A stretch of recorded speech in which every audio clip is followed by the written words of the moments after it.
മലപ്പുറം തിരൂരിൽ കഞ്ചാവുമായി 4 ബംഗാൾ സ്വദേശികളടക്കം 6 പേർ പിടിയിലായി.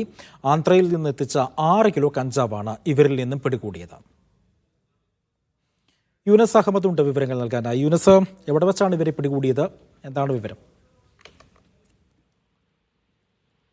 സമീപത്ത് നിർത്തിയിട്ട കാറിൽ വെച്ചാണ് ഇവരെ പിടികൂടിയത്. 6 പേരാണ്. അതിൽ 4 ബംഗാൾ സ്വദേശികൾ, 2 മലയാളികളാണ്. മലപ്പുറം കോട്ടക്കൽ സ്വദേശികളായ അനസ്, രതീഷ് എന്നിവരും അതോടൊപ്പം ഗുൽബഹർ, ജിതേന്ദ്ര പ്രസാദ്, അബ്ദുൽ ബറാൽ, അതോടൊപ്പം അസിബുദ്ദീൻ തുടങ്ങിയ 4 ബംഗാൾ സ്വദേശികളുമാണ് ഇപ്പോൾ. അതോടൊപ്പം 6 പേരാണ് ഇപ്പോൾ പിടിയിലായത്.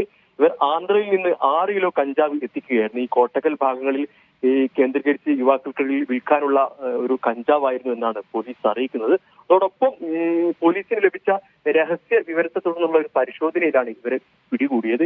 ഇവരുമായി ബന്ധപ്പെട്ട കേന്ദ്രങ്ങളിലേക്കും അന്വേഷണം വ്യാപിപ്പിക്കുമെന്നാണ് ഇപ്പോൾ പോലീസ് അറിയിക്കുന്നത്. ഇവരിപ്പോൾ തിരൂർ ജുഡീഷ്യൽ ഫസ്റ്റ് ക്ലാസ് കോടതിയിൽ ഹാജരാക്കി 14 ദിവസത്തേക്ക് ഇപ്പോൾ ഇവരെ റിമാൻഡ് ചെയ്തിട്ടുണ്ട്. ശരി, യൂനസ് അഹമ്മദാണ്